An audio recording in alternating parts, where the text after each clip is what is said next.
Good afternoon. Welcome, everybody, to the Sure, why not? Transportation Finance and Policy Division for this Thursday, January 17th. Folks can take their seats.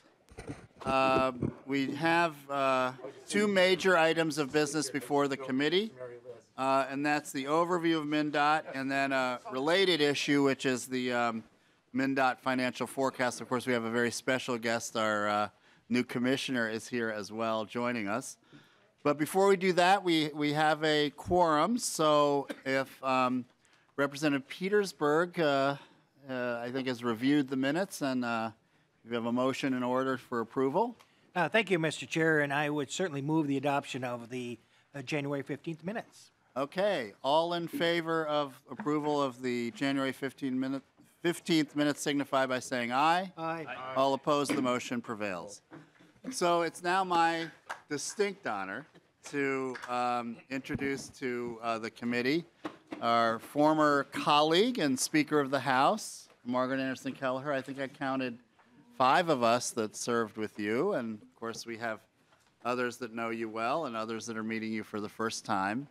And Commissioner Kelleher, and I guess we can also refer you as Speaker. Kelleher, once a Speaker, always a Speaker, has a long history of involvement in transportation issues, both in her service as the Speaker and a member of the Minnesota House of Representatives. And I think what's particularly important about her position here and her background is that she grew up on a farm outside of Mankato and has lived in the city of Minneapolis and raised her family in beautiful District 61A. And so she really has a true one Minnesota perspective on transportation. And particularly growing up on a farm, understands the farm to market issues quite well. And having lived in the city, understands some of our issues both with roads and bridges and, of course, our public transportation and bike ped system. So you are so the right person at the right time, I believe, for our state and for transportation. And I'm so proud of your appointment and happy to welcome you to the committee.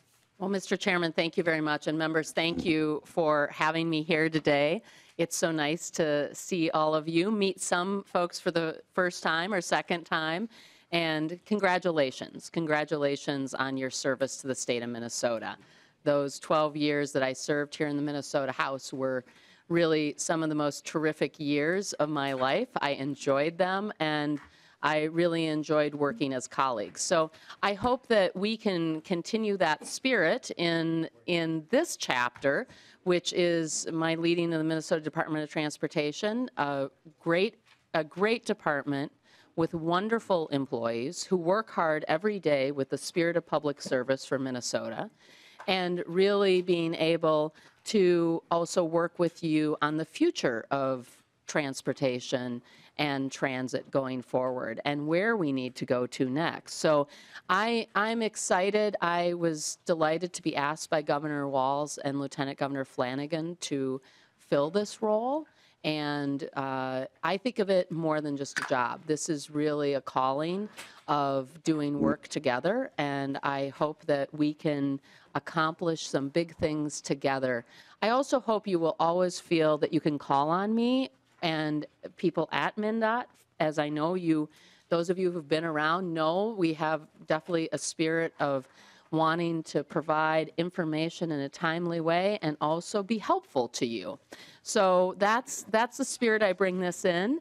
I also, Mr. Chairman, just want to say I look forward to working with the ranking member as well. And I really appreciate, we had a great visit yesterday, and I look forward to visiting with many of you in person in the near future.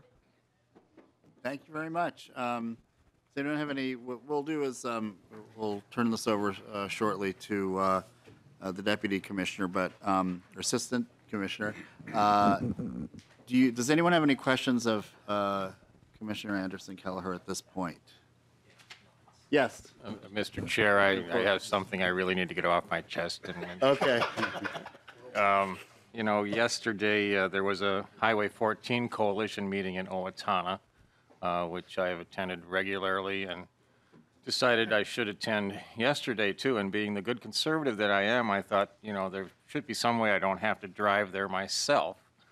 So we reached out to the new Commissioner of Transportation because I knew she was going to be speaking at the meeting, and she was kind enough to accommodate me and take me to Owatonna. Mr. Peterson was driving, and she was riding shotgun. I was, of course, in the back seat where I belonged. And when we arrived in Owatonna, I was very helpful, got them to the right spot because they were a little confused as to where to go. And we parked, and Mr. Peterson got out of the car, and the commissioner got out of the car.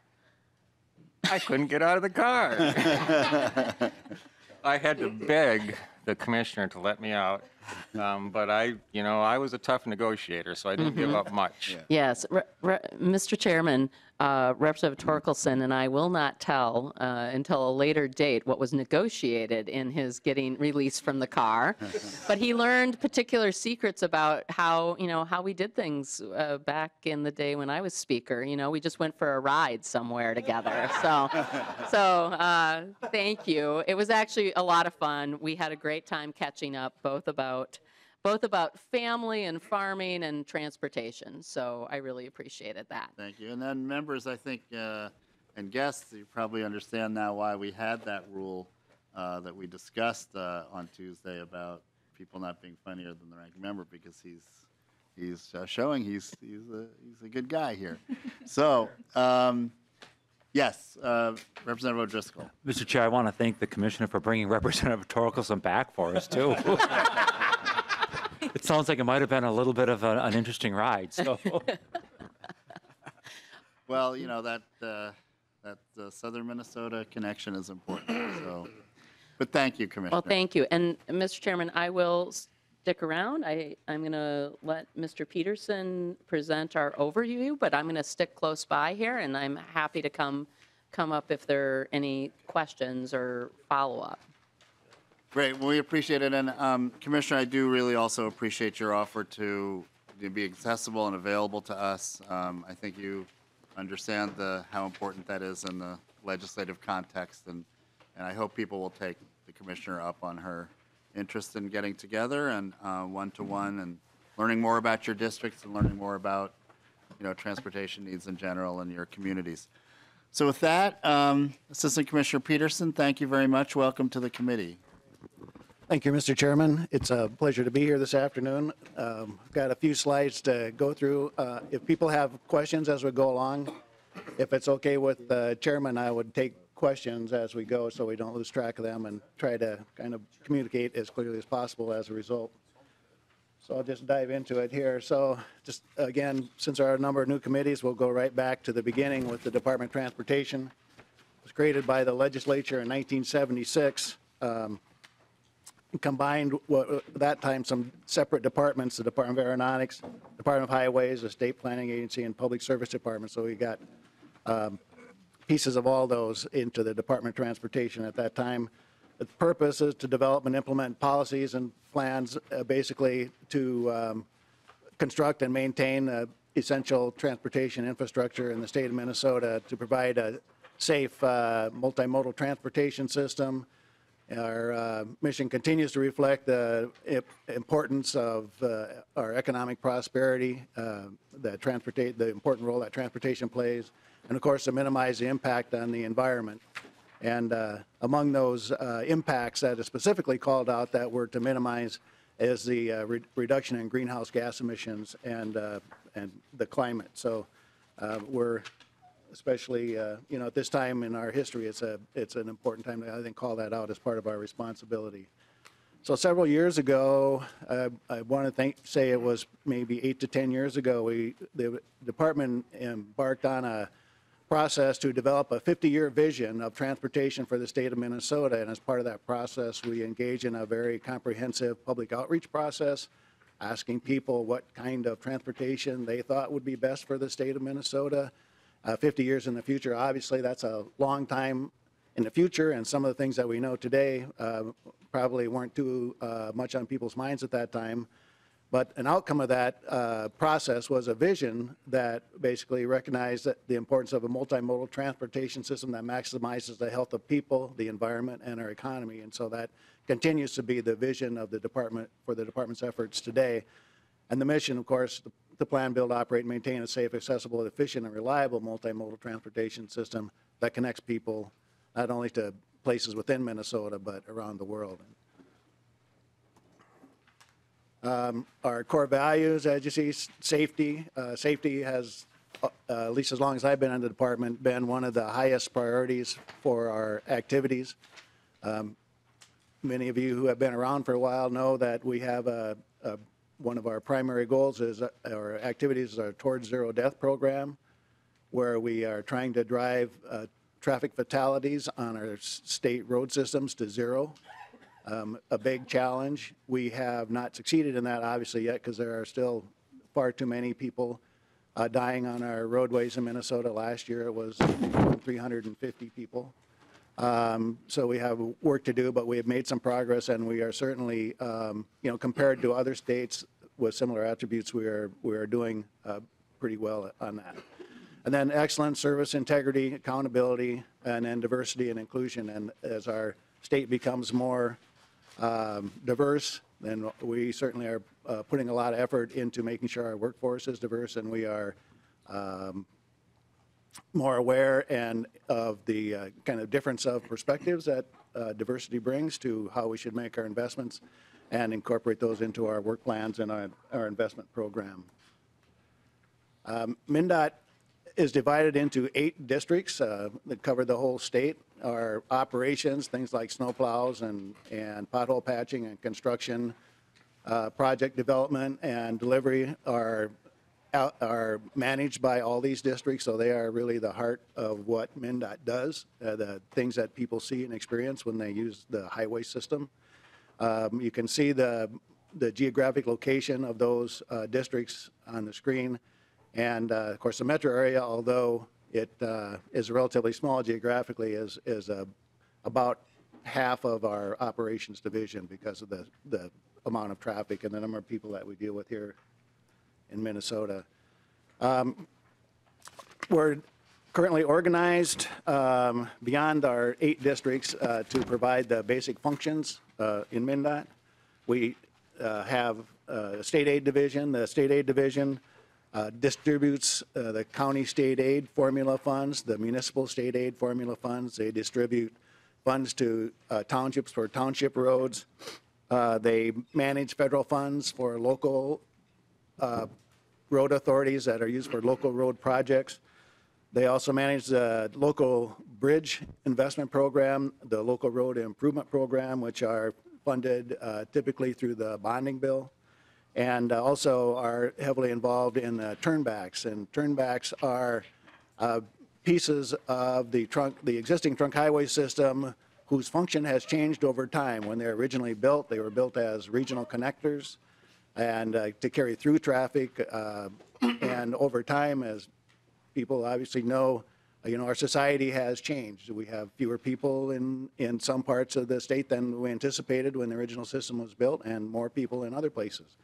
And so there are segments of road that are no longer serving that function, but provide a very important local function. And so we work with local governments to turn over those segments of roadway to local governments so that they can maintain and construct them in a way that suits their purposes. And part of that includes restoring those segments of road to a reasonable condition so that we don't place a financial burden on local governments when we do that.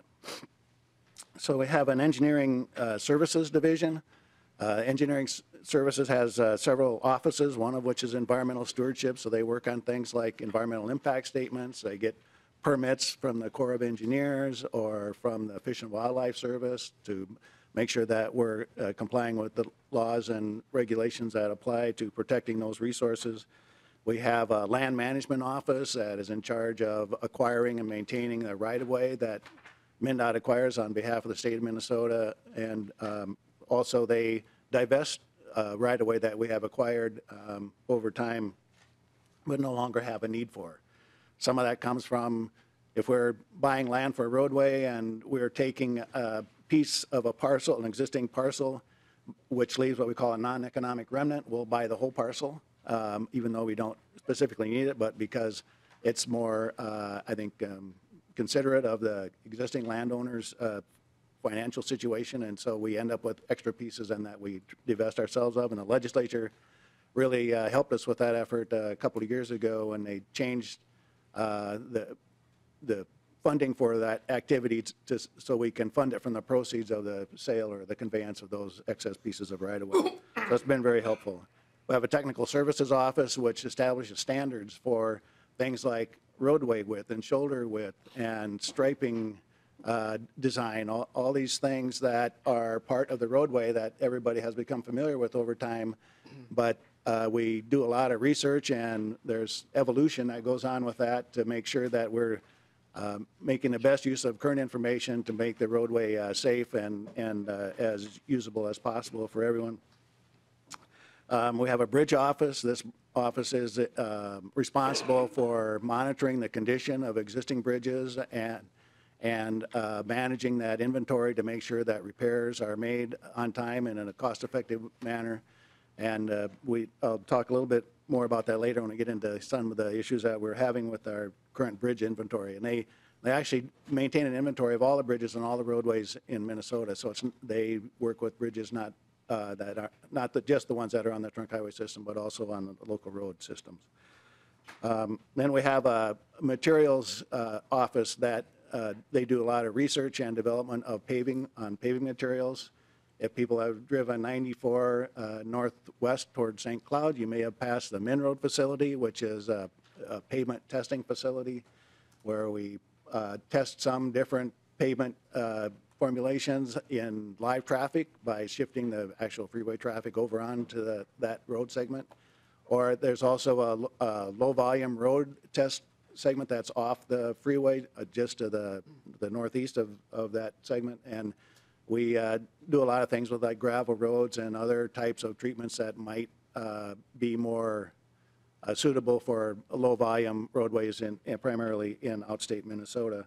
And so we've got a lot of recognition for that over the years. We've gotten a lot of private sector partners to help fund that activity, and we've made a lot of, I think, progress by using the research and the information that we've gotten from the research to develop new types of pavements that are more weather resistant, cheaper to apply, and more durable.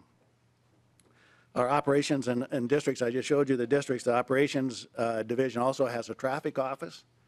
So they do analysis of different, of the crash statistics, for example, and try to determine what the best approach would be to try to resolve areas where we have like crash hotspots or places where, or types of road configurations that seem to be more prone to crashes than other types. And so a lot of times we'll go in when we do a roadway improvement project, we will incorporate new features into that project that weren't there previously in order to address the types of situations that more commonly lead to crashes, like putting in right turn lanes or left turn lanes, or on freeways we put in a lot of cable median barrier that people have probably seen, because we know that stops a lot of those crossover crashes that tend to be not very frequent but very deadly when they do occur. And then the traffic office also works a lot with signs. And signs, if you're in this committee, you will get more familiar with signs. There's a lot of requests for different exceptions from the current standards around signs. And so just as a kind of a preface to those conversations, I'll just say our sign placement and density and the size and the colors are all based upon, rules and guidance that have been developed from research and personal experience in the field with different types of options.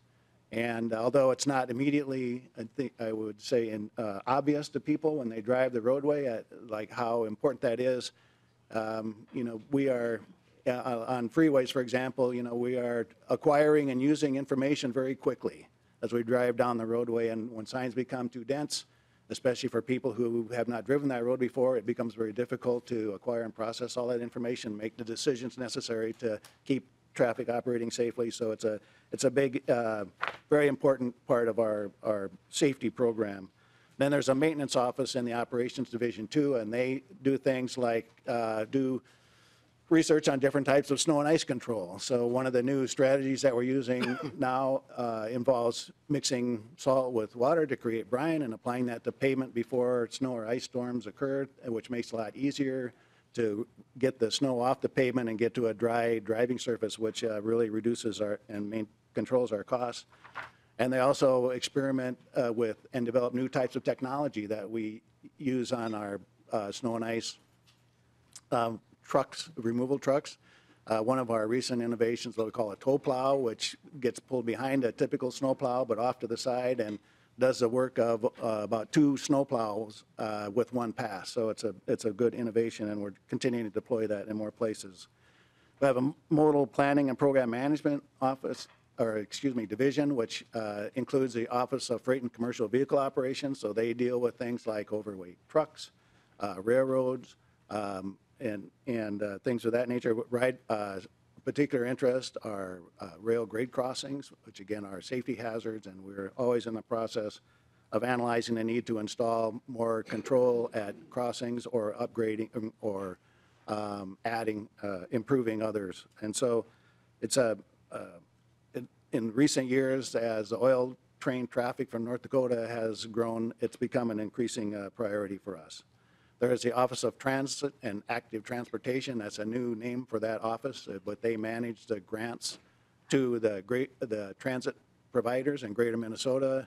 So it's rural systems, but also the systems in places like St. Cloud, Moorhead, Duluth, and Rochester as well. So scheduled service and dial-a-ride service are some of the services that are included in the grants that they provide. They also deal with things like bike regulations and bike investments, and then also pedestrian planning and bike planning and things of that nature. That's where the alternative transportation piece comes in.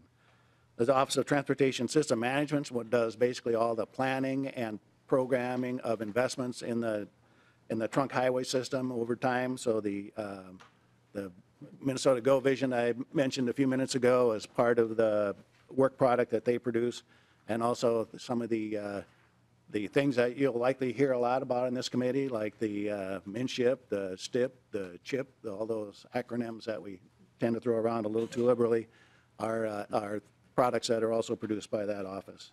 They also maintain a database that has attributes of every roadway segment in the state of Minnesota that tells us how much traffic is currently using that road, how much traffic was on that road in years past, what the width of the traveled lane is, the depth of the pavement, the type of drainage structure that's underneath the pavement, the width of the shoulders, the number of signs and types of signs that are alongside the roadway it's all data that's maintained in that office.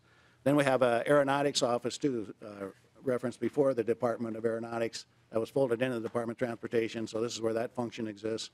So we'll get into that later, but they provide funding to local airports primarily for improvements to local airports, but they also do a lot of testing and maintaining of flight instruments that are at airports to help manage airplane flights and make sure that that goes safely. And one of the other things that they have been involved in quite a bit lately, and we have had legislation the last couple of years to actually address this, but that's the safety zoning around airports. It's kind of a challenge there to make sure that land use off the edges of the runways in particular are compatible with the hazards that can be present when you're underneath the approachway or departure traffic for airports. We have corporate services. That's things like human services and our facility management for the Department of Transportation building next door, and also the things like paying our bills on time and making sure everybody gets paid on time, which is important, of course. Our chief financial officer. So our chief financial officer is responsible for the financial management functions of the office. So some of the things that we do, besides bring a budget to the legislature, is we track those expenditures.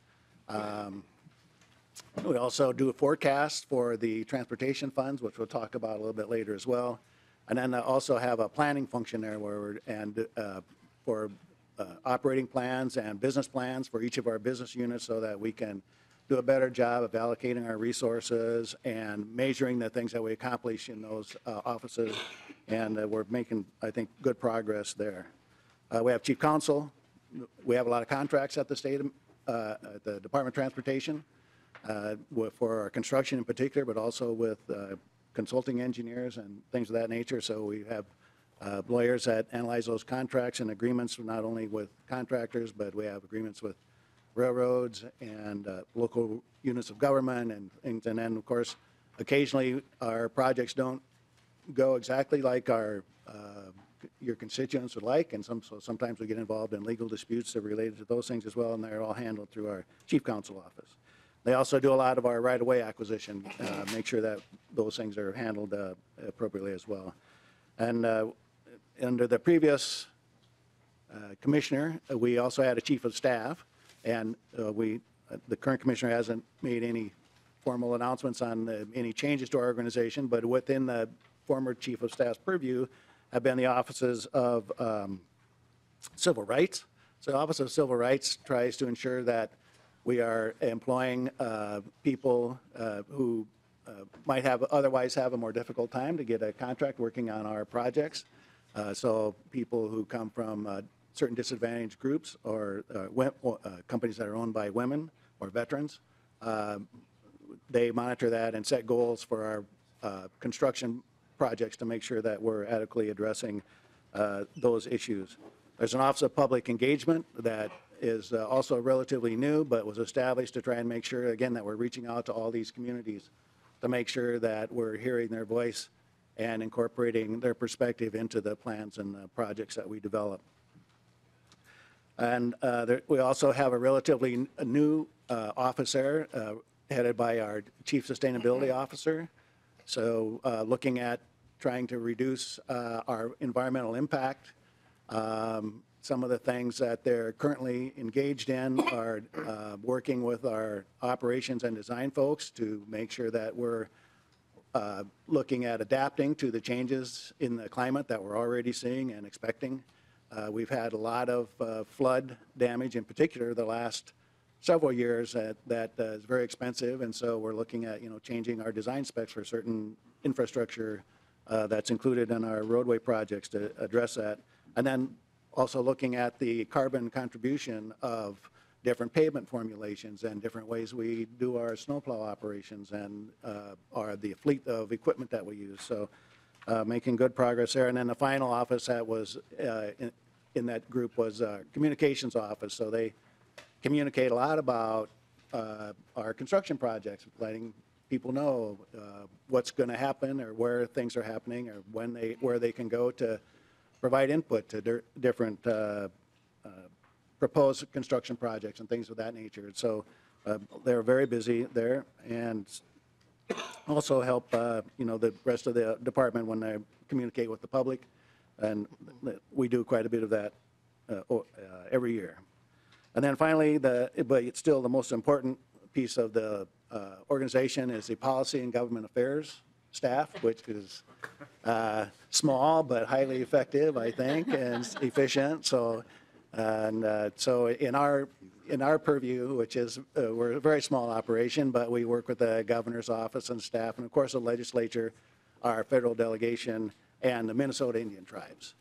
And we do provide or offer a training program that's called Tribal State Relations Training Program that I don't want to miss an opportunity to promote.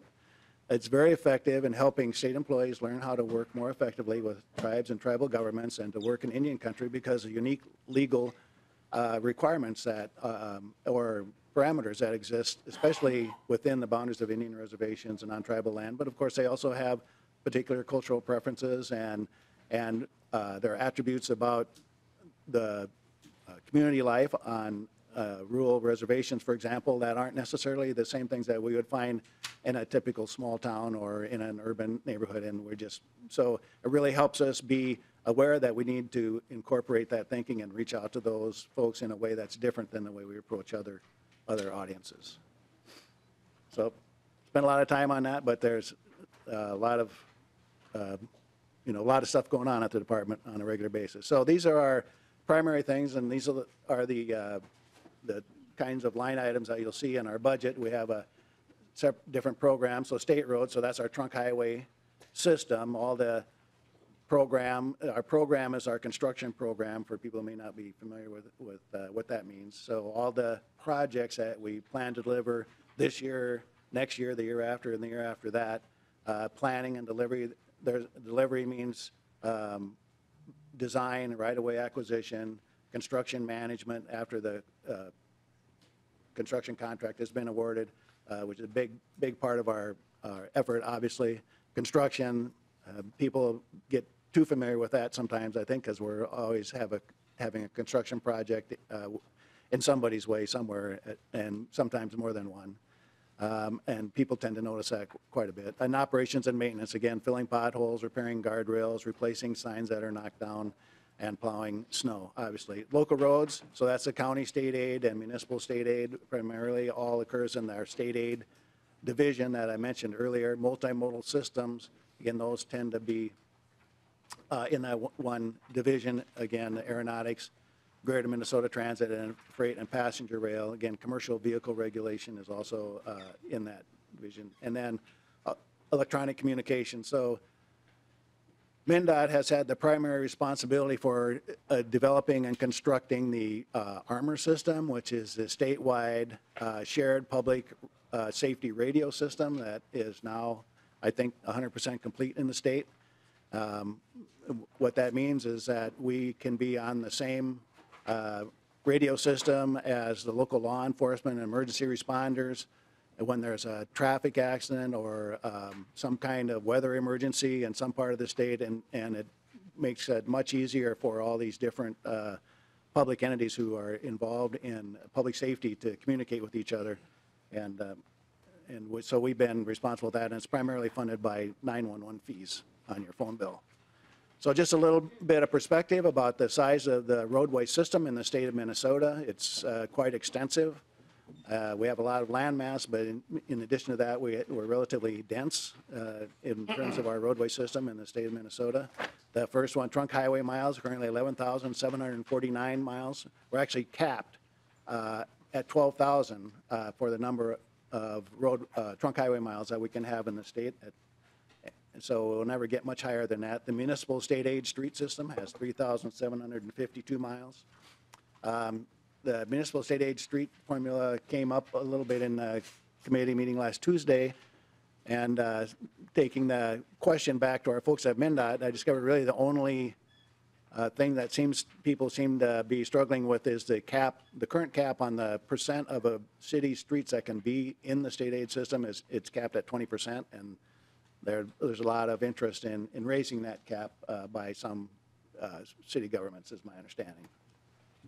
County state aid highways, 30,739 miles. So this is not all the county road miles in the state. It's just the ones that receive aid from the state. They're on a county state aid system, and we'll talk a little bit about how they get funded. And then township roads, 56,844 miles. So you see, and you start to add all these together, you get something that is a pretty dense system in most parts of the state. And we actually have almost 140,000 miles of roadway in the state, and we're currently the 5th largest roadway system when you combine all these together in the country. Looking at it in terms of, we have a question from Representative Hausman. Thank you, Mr. Chair. Mr. Peterson, on the township roads, that represents a kind of state that doesn't exist anymore. Do we ever abandon roads when there is no more population? Mr. Chairman, Representative Hausman, I referenced turnbacks a while ago, and so if there are roads that are abandoned, they would be more likely to be on the township system. That's the specific one I'm asking about. Yeah, yeah. Only the township road is what my question applies to. And so I don't really know what has been done on the township system in terms of abandoning roads. So if typically for a trunk highway, it seems unlikely that we would abandon a road, but it would be turned down to a different local government. And if eventually, you know, if the usage wasn't there, or it was deemed too expensive to continue to provide that, then they could abandon it. And my understanding is that that does happen. I suppose it's arguable whether it happens quickly enough or not. But there's a pretty substantial financial incentive, I think, to stop maintaining roads or investing money in them over time if the traffic usage isn't there. But then there's always the question of, you know, what to do with the remaining land and stuff like that. And I honestly don't know enough about those issues to tell you. But we can find out more about you and about that and then get back to you on that. Okay, Representative Petersburg. Yeah, thank you. You know, I kind of was inquiring about the same thing because every once in a while I get one of these new forms from you guys about fatalities and deaths and so forth. And then the last one that I have, maybe there's a newer one, the listed here in 2013 was 143,000 miles of state with the others, with townships being 63,000, which seems to be the biggest discrepancy, and which that would be almost a 10% reduction in township roads. So is there something else to justify that? And thank you, Mr. Chair, for recognizing me. But Mr. Chairman, Representative Petersburg, it's a good question.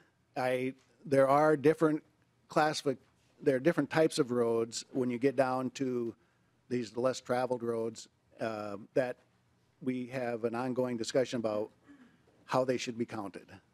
And I don't know to what extent the discrepancy you're citing is attributed to like finally narrowing that down to a more finite description. I think I'm trying to remember the characterization of the roads that are under consideration, but some of them are private or off-system roads. They might be Forest Service roads or something of that nature.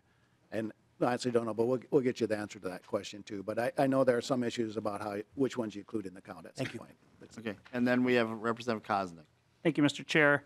Mr. Peterson, I appreciate that you mentioned safety in your remarks there, and I wouldn't expect that you know this offhand, but maybe the department could get the information to us.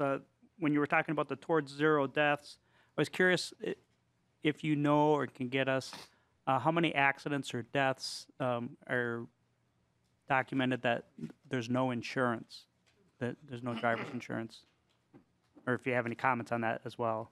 Mr. Peterson. Yeah, Mr. Chairman, Representative Koznick, yeah, you're right. I don't know that right offhand. I don't know if we track that information, but I'll see what I can find out. Appreciate it. Thank you, Mr. Chair. Thank you. Proceed. All right, so back to the slide in front of us. So this just looks a little at the system size again and the attributes. So you can see our highways are very much a part of our state highways carry most of the traffic, about, I guess I don't know the percentage, but well over 50% of the traffic in the state of Minnesota, the VMT, vehicle miles traveled, occur on state highways. 60 billion annual vehicle miles traveled, I think last year, and 34.7 billion on trunk highways. So significant proportion of that occurs on the 12,000 miles out of the less than 10% of our total roadway miles.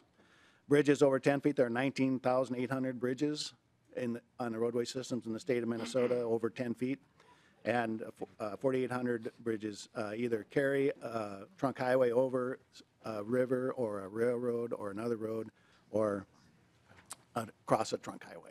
So there's and that's inventory is something, of course, that we're always challenged to try to maintain and keep in state of good repair, and obviously many good reasons for that. Relative to aviation, we make, again, grants to 134 state-funded or government-owned airports in the state of Minnesota, and more than half owned by cities under 5,000. So it provides good coverage across the state of Minnesota for air service. It includes 9 commercial service airports and includes the 7 MAC airports.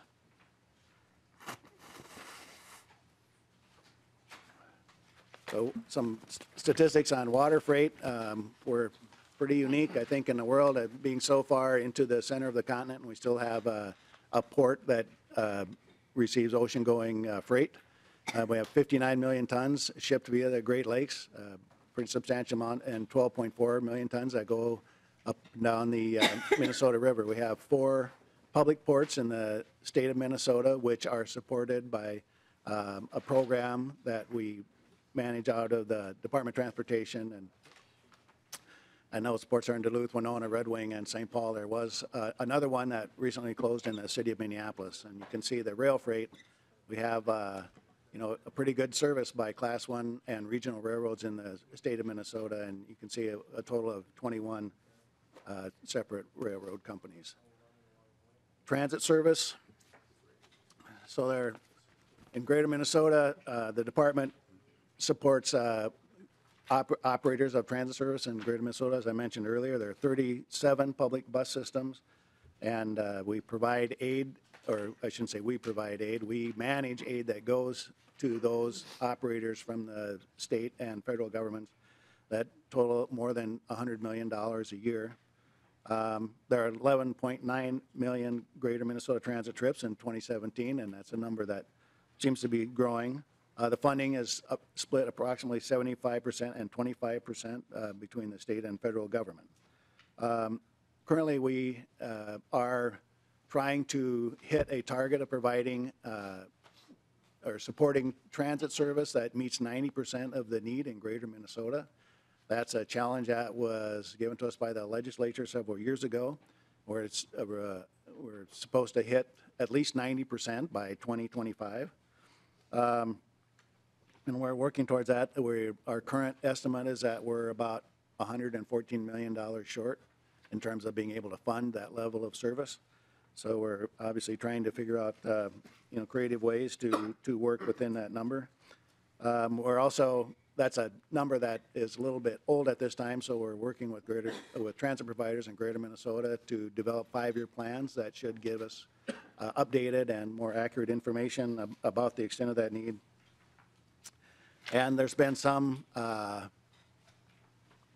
conversations recently about really an uncommitted fund balance in the Greater Minnesota Transit Funds, and we've been working hard to get that money out to transit providers throughout Greater Minnesota and spend that money that's available. So we did a special solicitation to spend, I think it was $16 million, and we got requests for over $20 million from 21 different transit providers, and so we're working with them to make sure that we put that money to good use. We also, as I mentioned, in the Office of Traffic and Active Transportation, we work with pedestrian and bicycle facilities, and when it's suitable and is a good investment, we try to incorporate some of those facilities within the work that we do on the trunk highway system. For example, if we go into a city and do work within the city limits on a trunk highway, we often invest in sidewalks that are on the MnDOT right-of-way and improve them and add ADA compliant ramps and other facilities that are priorities for the local communities in order to address some of the other needs that citizens have to use the transportation system. And then we do a lot of planning with local communities and interest groups to develop you know, good ideas and put them into reality for bicycles and pedestrian access. And then, of course, the Safe Routes to School program, which was started by the federal government, which has been quite popular, and we fund planning efforts as well as infrastructure investment to make it safe for children to go to school without having to get in a car or a bus to get there, so to either walk or ride their bike. Some of the other challenges that we face, we know from our... Excuse me. Yeah. Before we move on, I think Representative Bernardi, it must be a bike ped question. Yes, Okay. it is. So proceed. I do have a question. Could you just clarify the role of MnDOT? Because some of the language got changed, and we were going to try to make sure we got it back to the intent it was previously. What is the role that MnDOT plays in creating a statewide bicycle system in collaboration with the cities and counties and townships and everything? Mr. Peterson.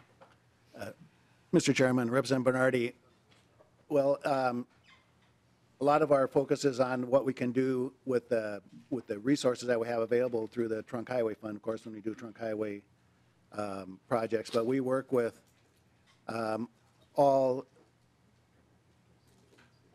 a very comprehensive set of stakeholders in the state, from the Bicycle Alliance of Minnesota, pedestrian advocates, advocates for people with disabilities. I don't know off the top of my head all the groups that we have worked with in the past, and you're well aware of.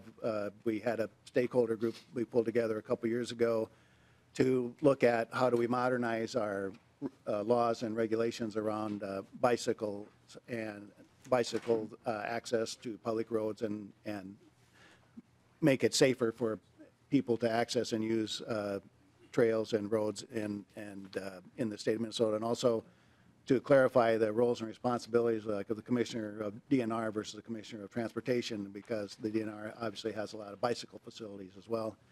We've also worked with some of the local communities and advocates to identify the state bicycle routes that are on the slide here, the Mississippi River Trail and the North Star route, which will connect the Twin Cities to Duluth.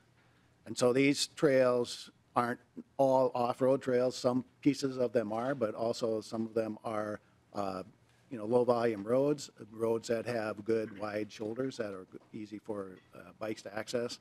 And then we put signs up so that bicyclists, if they want to go there, have an opportunity to get there. So,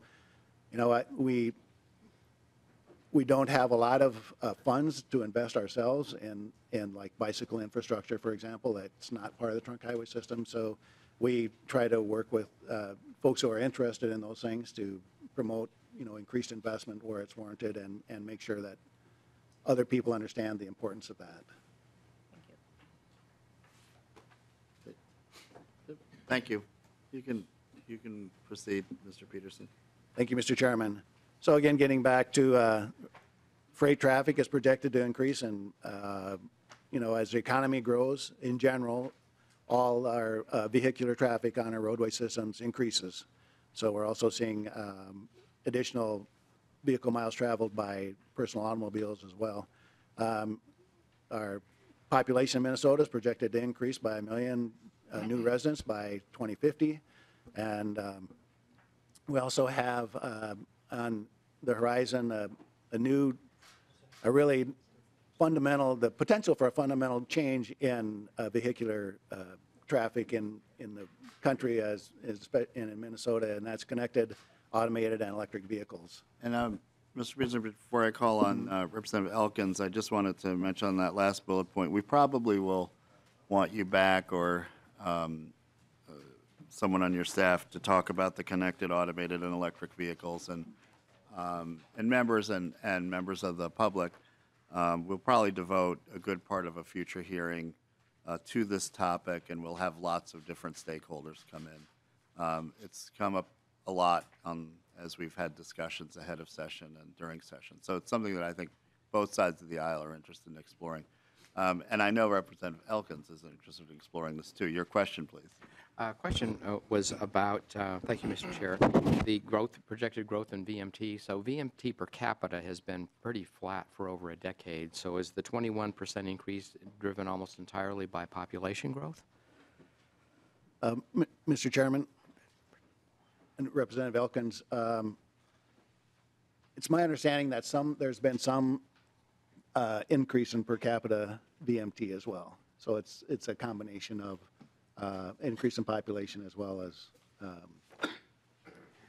just more driving by individuals. The lower gas prices is cited as a likely contributor to that phenomenon.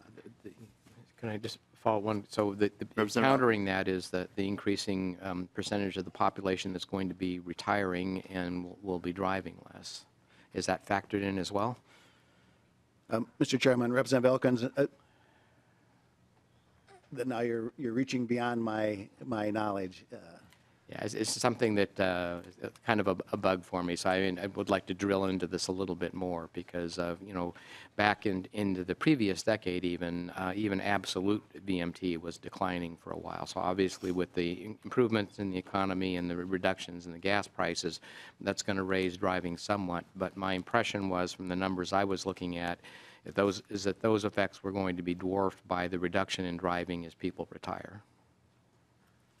Mr. Chairman, Representative Elkins, we'll try to get some background information on that and Okay, thank you. give it back to the committee. Okay.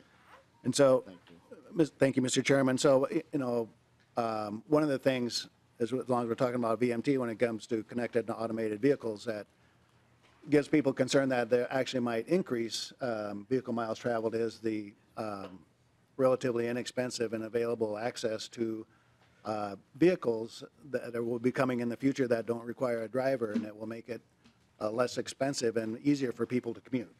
For example, people might be able to get into a car and just sit back and read the newspaper while they're delivered in their own personal private vehicle to their destination. So this connected and automated vehicle world is really characterized by a lot of unknowns, where there's a lot of forecasts about the rate of deployment, what the deployment might look like, and the impact it will have on our urban form and people's habits, land use. All those things are potentially impacted to a great degree by the evolution of these types of vehicles. But so, Mr. Chairman, I think there's certainly more about this particular topic than we can get into today. But just to give just a very brief overview of what this issue kind of looks like, there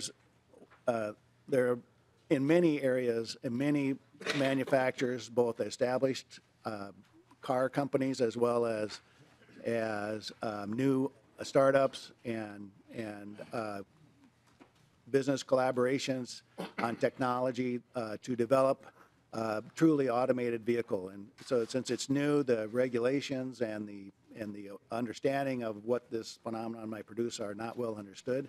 But just so people kind of understand the basics of an automated vehicle, so these would be vehicles that would, if they're fully automated, would not require a driver. In fact, they might not have a steering wheel or any devices within the vehicle to control the vehicle while it's moving. And this requires, of course, a lot of instrumentation on a vehicle that would enable it to operate safely in a very complex environment. And so some main pieces of an automated vehicle include cameras to track for example, the fog stripe on a roadway or the skip stripe. So to ensure that the vehicle stays in the middle of the lane, it uses radar to detect vehicles around it or other types of obstructions that aren't visible through a light. And so it could operate in inclement weather, for example, and sometimes radar doesn't work very well in inclement weather, so LiDAR is another type of technology that's being developed and deployed as people develop these types of vehicles.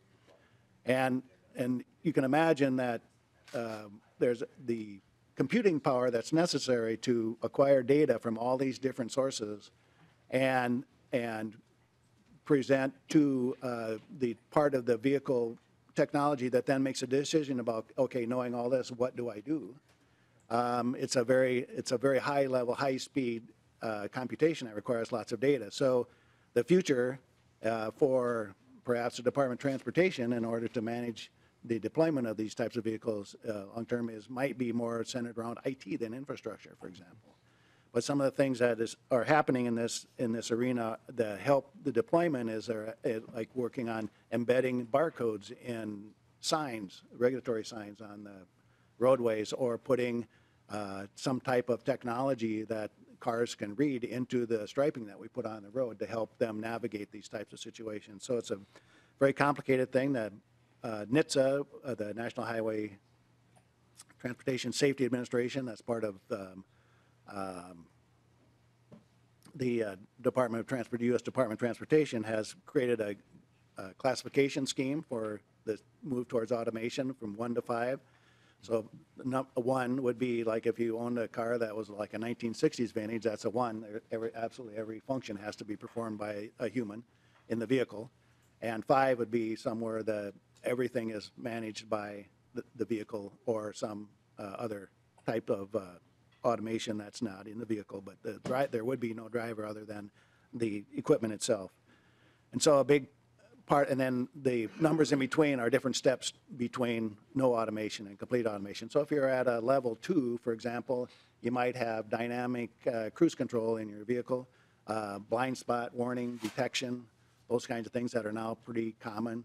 Now, some cars have lane departure warnings, so your steering wheel will vibrate if you get too close to the stripe. Some cars now also have the capability that if you don't respond to that warning that you're departing the lane, it will actually move itself back into the center of the lane. So that starts to get closer to level 3. And right now, there are probably very few vehicles that approach level 4, but we're moving quickly. And right now, there are vehicles that appear to be operating at level 5 that are currently using public streets in some cities in the United States. So, Representative Elkins, did you have a question? Yeah, just more of a comment. The counter argument to my comments a few minutes ago about the VMT forecast would be that if these do gain widespread adoption, it would counter the trend of as people retire, they'll drive less because it won't matter if the kids take our keys away at that point. And so pretty much all of the futurists are in agreement that when this takes hold, there will be a large increase in VMT due to the fact that like teenagers and senior citizens will no longer be homebound. And members, so we have about 35 minutes. We want to get through this overview, but then also the financial forecast. Yep. So maybe we could have, if you can get everything done by 5 after 2, then we can at least have 10 minutes worth of questions. So Sure. if we can hold questions until that. If you can move through this till about 5 after 2, then we'll be in good shape. Thank you, Mr. Chairman. So just going to finish up on this topic. So the connected part of the connected vehicles means that vehicles will be communicating with each other or communicating with infrastructure that's in the road. And so right now we're deploying or we're planning on a deployment of intelligent traffic control devices in different corridors in the state of Minnesota to try to pilot what some of this technology might look like. The connectivity between the car and the roadside technology is a key attribute that's not quite fully fleshed out yet. These vehicles are expected to be electric over time because people expect the cost of battery storage will continue to drop at a pretty significant rate, and the price differential between owning and operating a internal combustion powered vehicle and an electric vehicle will move in favor of electric vehicles. And then there's also seems to be widespread acknowledgement that it's likely that then when we get to connected automated electric vehicles that they'll be used as in a shared service model, so Uber, Lyft, or Cars to Go, where there's more sharing, and that the increased utilization rate for vehicles with that type over one that's owned by an individual will continue to drive down the cost of personal transportation that's provided by connected automated vehicles. So why it's important, it's safe. Currently in the United States, 40,000 people are killed every year on roads in traffic accidents. And so machines don't fall asleep, and they run on pretty predictable directions, and so to that extent that there's wide acceptance of the fact that these are likely to be much safer than cars driven by human beings. There'll be more mobility and equity, as Representative Elkins referenced, so people who can't drive will be able to get some type of personal mobility in these types of vehicles. They'll be able to share those rides with others to reduce the cost. And economic, we have companies right now in Minnesota that are actively involved in selling and developing and collaborating with other companies to provide technology and hardware for this type of mobility. And we hope, as part of this, the work that the department has done with others through the governor's task force, that will capture a fair amount of that for the state of Minnesota. Again, I mentioned the efficiency. If you can provide greater utilization for your assets, you decrease the per trip cost. And then if they're electric vehicles, in addition to the health benefits of reducing crashes, they also have less emissions. So a lot of this investigation of connected automated vehicles is occurring across the country. You can see here on this map the states that are involved in trying to get a better understanding of the impacts, the implications of this shift to this type of technology is on this map. Minnesota, with the work that we've been doing has been under the direction of Governor Dayton's executive order. Task force was established with many representatives from different parts of the Minnesota economy. Some members of this committee were part of that effort, and I think there's a report out there. It's on MnDOT's website. We could provide copies if people prefer paper copies of that to the committee. One of the things that drives the cost of our doing business in the state of Minnesota on roads and highways is our harsh climate. In addition to the use that we mentioned earlier, we have an aging infrastructure. 52% of our highway payments are more than 50 years old, and 17% have less than 3 years of useful life. MnDOT bridges, 40% are more than 40 years old. During the construction of the interstate system in Minnesota, a lot of bridges were built in a relatively short period of time, and now those bridges are reaching the end of their useful life, and they'll need to be significantly repaired or replaced as a result.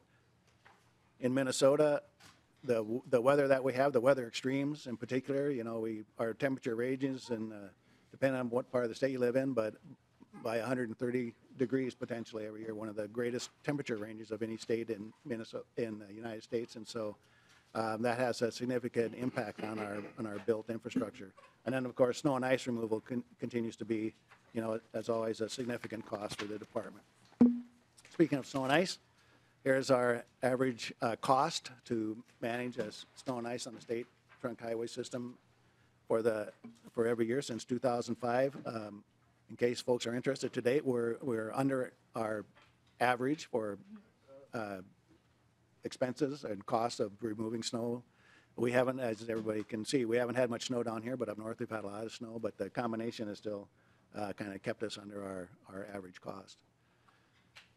Transportation funding sources. So this pie chart shows the relative proportions of the different types of funding that comes to the Department of Transportation. You can see the fuel tax, funds we get from the federal fuel tax that's paid, motor vehicle sales tax and motor vehicle registration tax that are paid in the state, federal aid that flows through to local road authorities. We also obviously sell some bonds, and we have bond proceeds that we invest, and then other income transfers from other agencies or other units of government. Other income tends to be more in the line of investment income of cash that's currently unspent.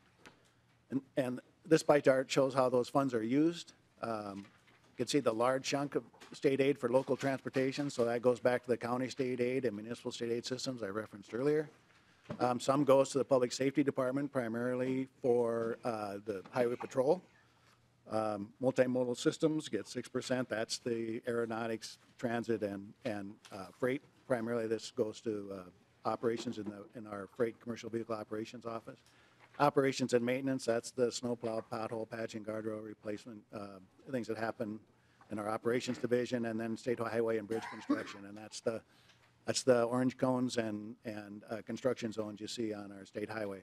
So the program planning and engineering that goes into those projects is in the 7% purple wedge there, and then debt service, which is an increasing amount of our annual uses of our transportation funds, and then agency management is 3%. This bar chart just shows you where we have been in terms of the amount of money that we spend on an annual basis for trunk highway construction, and where we plan to go in the next 4 years. And so you'll see in 2019 there, that's kind of the fourth one from the right end there. We're looking at, again, this year, a little over $1 billion in construction spending to repair and improve the state trunk highway system. We've talked a lot about a funding gap in this committee and in the legislature the last few years. That gap still exists. There are a number of reasons for that. We have aging infrastructure, as I mentioned, stable to flat federal funding. Our costs of doing business continue to increase, and the increasing fuel efficiency, and all those slides says flat VMT that appears to be, at least for this year, no longer especially flat. And then population freight shipments also increasing. So I just, Mr. Reason, want to comment on this page. Okay. On the funding gap. Those are good, the perfect storm. You need some lightning, I think. But and you know, there was a lot of debate over the years about need back and forth. You know, people would say, well, the need number's too low or the need number's too high. But I think that, you know, on a bipartisan basis, we seem to, in recent years, to agree on that need number. I think the disagreement is how we get there. But if you could just spend a minute here, and I know our time's getting short, but this is a very important question. You know, what is the need? How do you derive that $6 billion number for the 10-year state system funding gap? Mr. Chairman, that's a very good question. If people want to skip ahead, well, it looks like it's the next slide coming up here. Great. Well, then let's just do it. Go for it. So MnDOT, as I mentioned, we have this 50-year vision. So a vision of a transportation system that the people of Minnesota have told us that they want to see exist 50 years from now.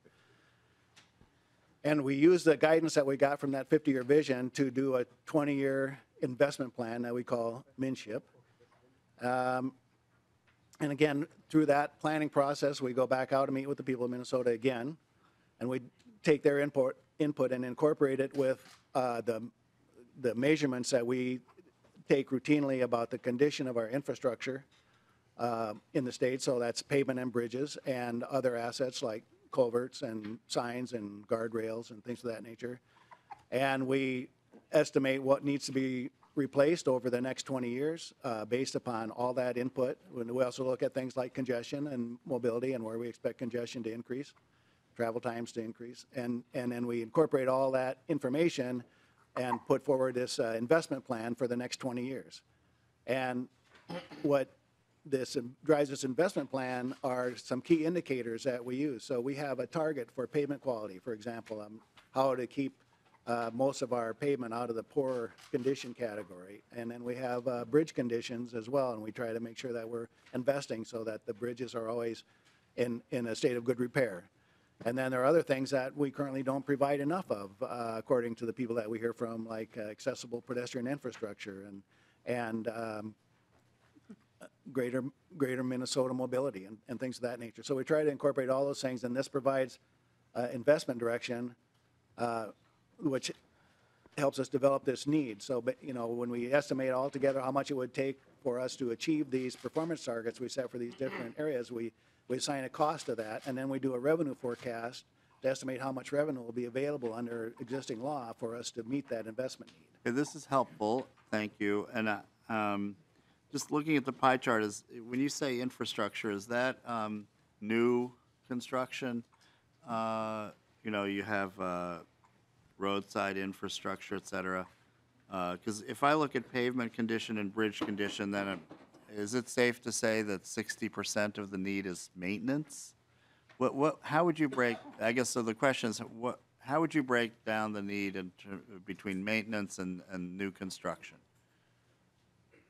Mr. Chairman, if you look at the green parts of this pie, those are investments to basically manage the system that currently exists. So it's primarily investments in things that are already in place in order to keep them in a state of good repair. Roughly 2/3.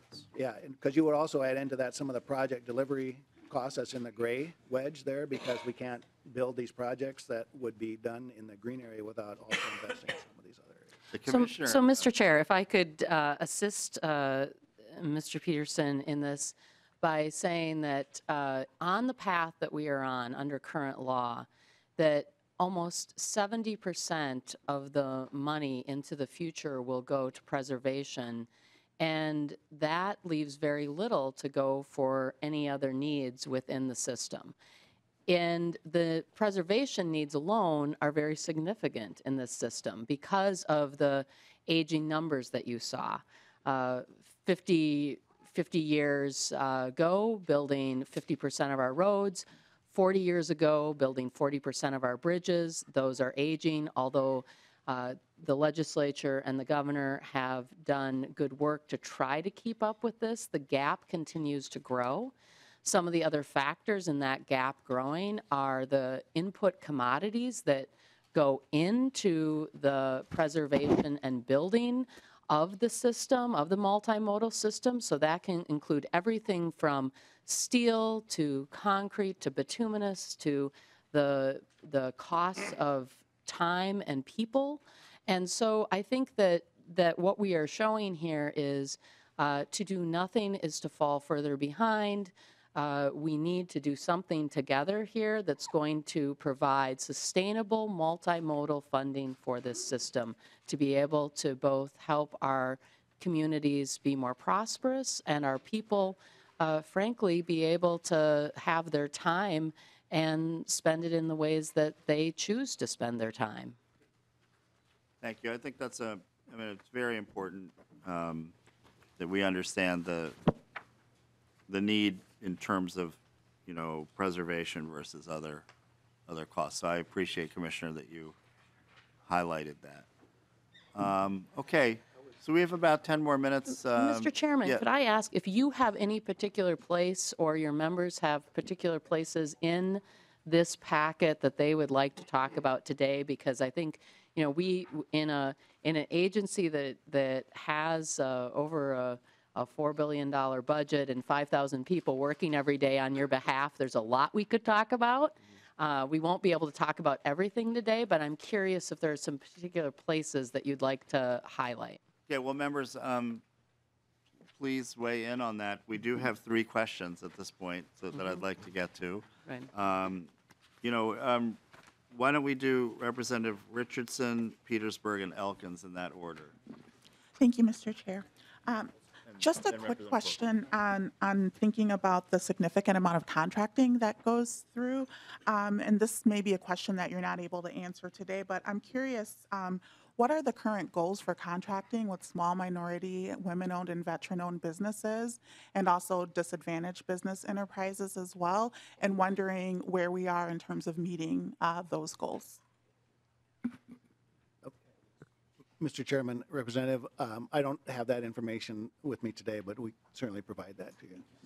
Okay, and then members, so we're getting more questions. I think what we should do at this point is to maybe not worry so much about the particular PowerPoint at this point, and see if we can just get some of the member questions answered, knowing, as the Commissioner said, that we have so much to deal with here. And I think over the course of additional hearings, et cetera, we'll try to get to some of the things that we don't have. And finally, folks can page through the rest of the PowerPoint, and as we discussed last time, if you have questions, you can send those to Mr. Howe, and he'll pass those on to MnDOT, and then we'll get written responses that we can distribute to the committee and share with the public online.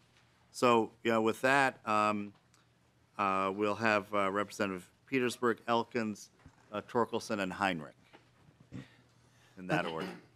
Thank you, Mr. Chair. And this is just a clarifying question for terminology, because I think when we discuss things, we all need to be on the same page in which we understand what it means.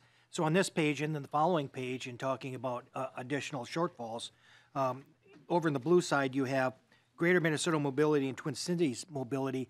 Because we hear so much about metro mobility, I want to make sure we aren't confusing that with metro mobility. What you're talking about here is all of public transit. Am I correct in that? Mr. Chairman, Representative Peterson, the Greater Minnesota Mobility wedge there is actually investments in improving travel times outside the Twin Cities metro area, so on the trunk highway system. Mr. Chair? Follow up? Sure. Yeah, so what you're talking about mobility is not necessarily in public transit, but in just accessibility in regards to it too, because I think there gets to be a little confusion on some of our terminology. I just might make sure we're clear. A lot of transportation lingo. It gets a little confusing. Thanks for that clarification. Representative Elkins.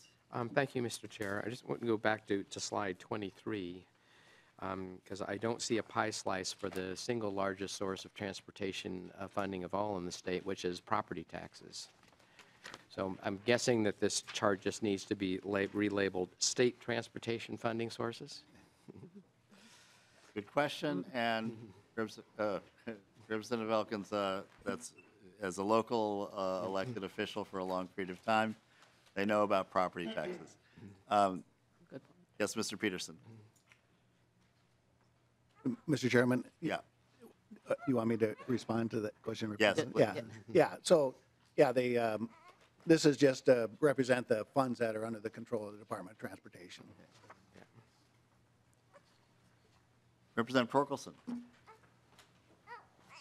Thank you, Mr. Chair. I know you touched on towards zero deaths and safety issues in your presentation, but you know, the very recent history with traffic fatalities, especially pedestrian fatalities, has been frankly alarming.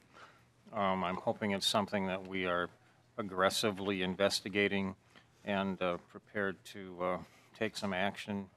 I know we're talking in the legislature about hands-free and other issues that are related to that, but can you give us some ideas as to how the department is approaching this very immediate problem? Thank you for the question. Proceed. Mr. Chairman, Representative Torkelson, the things that I'm aware of, and there might be more going on, you know, every crash that occurs gets a thorough analysis and to try to figure out exactly what happened, why did this crash occur, and the severity of it. And so then if there are factors related to the infrastructure that we can change, then we start to incorporate those changes into our infrastructure. And so in some places, you now see like what we would call bump outs on sidewalks where the sidewalk extends beyond like the parking space alongside the road to shorten the distance that a pedestrian has to cross the road. We put up, you know, flashing pedestrian warning signs and things of that nature. So we are starting to incorporate those into our construction plans, and we work with pedestrians, as I mentioned, to develop pedestrian plans, and we do analyses of pedestrian patterns of crossing or accessing trunk highways and try to develop, you know, changes to the infrastructure, whether it's, you know, crossing signals or narrower lanes or traffic calming. All those things we use in different ways. Clearly, there's more to be done, but I think, you know, one of the big issues that we're all kind of struggling with is really the increase in distracted driving and the contribution that makes to these types of crashes. And so those kinds of things we need to work with our other transportation partners to try to resolve. Representative Torkelson. Well, thank you, Mr. Chair. Thank you, Mr. Peterson. And I believe it's not just distracted driving. I think it's distractions in general, distracted walking, distracted bike riding, taking too many chances in that transportation environment by people in general. And I don't know, I don't have a cure, but I know it's a serious problem that's causing people to lose their lives. And I believe we all need to pay more attention to what we're doing when we're out in those situations where we are at risk. Mr. Chair, I think Representative Torkelson brings up a really important point. It's one of the things I've asked the leaders in the department to do already is to both look across the country about who is being maybe a little more successful with reducing. We are pretty good, but we obviously are having some very serious incidents here.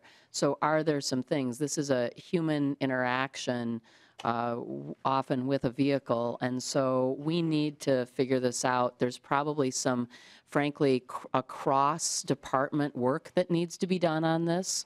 You know, Department of Public Safety as well in terms of driver education. And you're right, even the piece about distracted or maybe distracted walking, including, you know, doing things like, you know, I do it too. I've gone out with my headset on and, you know, I have my Bluetooth and I'm not necessarily able to hear everything around me. And I think that happens a lot right now. And so we need to work on this together. And you have my commitment that we are going to have a good plan and work together with you to make sure we're taking that number down. A lot of these things are preventable. Thank you for those questions. we have Representative Heinrich and then Representative Hausman. Thank you, Mr. Chair. I guess I would like to respectfully request that maybe we can have these two, Commissioner and the Assistant Commissioner, back for a time in the future. I understand we're able to ask our questions outside of this committee, but some of this is, I feel like, efficient, and it's a popular subject to be able to ask you questions here. So. Yeah, and that's a great suggestion, and I think we probably will have some time on either or both the 29th or 31st of January. And Mr. Chair, if I may, I mean, I know that Representative Heinrich and I talked earlier, he has some questions about ratings of pavement condition and bridges. And so maybe even submitting some questions ahead of time that we can bring back that would be educational for everyone would be helpful. Yeah. And yes, and we'll get to your question. And I think there's two very important things that I think when you come back that I would like to examine. I guess we'll elicit other ideas from the committee, but you know, the idea of how projects get selected, that just comes up over and over again. Why is this project ahead of the queue versus this project? So the criteria for that. And then, of course, this question of pavement condition, I think is really, really critical as well. So those are just a couple of the items that we want to get to, among others. Representative Heinrich. Thank you, Mr. Chair. Thank you, Commissioner. The one question I do have real quick about in regards to the bridges, and apparently MnDOT does do inspections on bridges, not only on the trunk highway system, but all bridges. That's correct? Mr. Chairman, Representative Heinrich, I don't know that we do the inspections on the bridges that are off system, but we do, track the information and analyze it to make sure that bridges continue to be, safe and okay. Serviceable. Mr. Chair, Assistant Commissioner, how often are these bridges that are on that system inspected? So Mr. Chair, first of all, if Commissioner. members could go to page 34, I think this will help. That's where our bridge section starts, and it gives you some examples of the type of work that's done on these bridges. And then if you keep going forward, I think Mr. Peterson can speak to on page 36 how that cycle has been working on bridge inspection. Yeah, that would be great if you could. Would that be helpful, Representative? Yes, that's helpful. I read through this. I thought this was more about the specific projects that are to take place. I was just wondering if there's a general, every 2 years or every year, especially for I believe it was 40% are over 50 years old, or maybe it was 40 years old. But just wondering if there was some standard of, once a year or every 2 years. There's obviously a lot of bridges that fall under that. So, Mr. Chairman, Representative Heinrich, there is a set of standards that we use to determine the bridges that need to be inspected, but I think the amount of time that passes between different inspections varies depending upon the existing condition of the bridge, how old it is, how much traffic it gets, and the type of traffic that it gets. So we can get you detailed information. thank you. And Mr. Chair, after Representative Heinrich, after the 35W bridge collapse, I believe every trunk highway bridge in the state was inspected and was classified into these classifications that Mr. Peterson's talking about. So within the last 10 years, there has been a look. What you're starting to see here on the project list is where you had critical fracture bridges and where you had other issues. I think that, it's to do all bridges in the state every 1 to 2 years, but to have some matrix of where the risk is. And so this is both a risk and assessment process that they go through. Thank you. Thanks. Representative Hausman. Thank you, Mr. Chair. Pages 48 and 49, if we don't have time to talk about them today, the committee does need to understand that. The problem it causes when we borrow, because eventually that has, it causes a problem in the future to our funding stream, where we are using our funding stream not to build and maintain roads, but to pay debt service. Mr. Chair, Representative Hausman, it's an excellent point. We would love to come back and talk about the debt policy of the department, how it might interact with a future funding package, a governor's package. I'm sure there'll be a legislative package, and to be able to look at that. It is a very important point that we are going to approach a point here soon, if no further action is taken, where we will severely limit our ability to even use debt capacity. Okay, and Representative Wolgamott. Mr. Chair, Madam Commissioner, Mr. Peterson, that number there on page 26, the $6 billion 10-year funding gap, I think is a very troubling number for the long-term viability of our state's infrastructure and our economic competitiveness. I was wondering if you could either now or at a later time give our committee a sense of the context of that $6 billion funding gap compared to other states in our region, as well as perhaps other states in the country that have similar infrastructure histories, similar population dynamics. Mr. Chair, Representative Wolgamott, I'm sure that we can do that for you. Thank you very much. Thank you, Mr. Chair. Members, I want to make an announcement before we adjourn. Do we have one or two more questions? And then I also want to sort of wrap things up as well in terms of some closure on this hearing. Are there any more additional questions? Well, before we get to the announcement, I do want to thank the commissioner and thank the assistant commissioner for being here. And, I thought this was a great hearing. Sometimes these overview hearings are just, the agency going through a PowerPoint, but we surfaced some very important questions that I think we need to elaborate on. So I really appreciate the questions from members to help us sort of hone in on, what are the concerns that you have. And of course, we consider this sort of an ongoing conversation and discussion. And I think maybe when the civil engineering folks come in towards the end of the month, there's certainly a role for MnDOT in that hearing. When we talk about infrastructure, we talk about condition, we talk about plans to make those improvements. So definitely plan on coming back, and we can get to some of the things that we didn't get to today. But I do, Mr. Peterson and Commissioner Anderson-Kelleher, appreciate your presence and your time today. I wanted to let folks know that because we have a hearing on Tuesday and a holiday on Monday, I hope everyone got the memo that we are going to have a deadline for amendments at 4 o'clock on Friday. We have a hardworking staff, but we don't want them to come in on a holiday weekend to draft up amendments. So if you could have any amendments for House File 50 in to Mr. Howe by 4 o'clock on Friday, that would be very helpful. And then in terms of the plan for next week, we'll just have that one bill. It will take, I think, a bit. So we're just going to have House File 50 on Tuesday. And then Thursday, we will have an overview hearing from the Metropolitan Council and Metro Transit. We will have the new chair here with us, former Representative Slawick. So that's next week. And then we'll proceed from there. And if there aren't any more questions, this meeting's adjourned.